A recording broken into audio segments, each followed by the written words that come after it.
So when thinking about how much milk you need in a freezer stash, first off, stop looking at those photos on Instagram of freezers full of milk.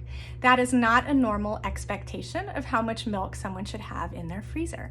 A realistic expectation would be about 30 to 40 ounces of frozen milk if you're going to be headed back to work. This will allow you to have milk for that first day back, as well as a few ounces to use here and there if you happen to need to skip a pumping session while at work. The way to collect this milk is around week 3, week 4, you're going to start pumping after a morning breastfeeding session.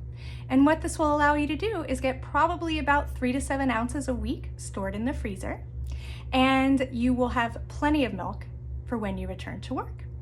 And for those of you who are not returning to work, just even a few bags of extra frozen milk will give you that flexibility so you can get away from your baby from time to time.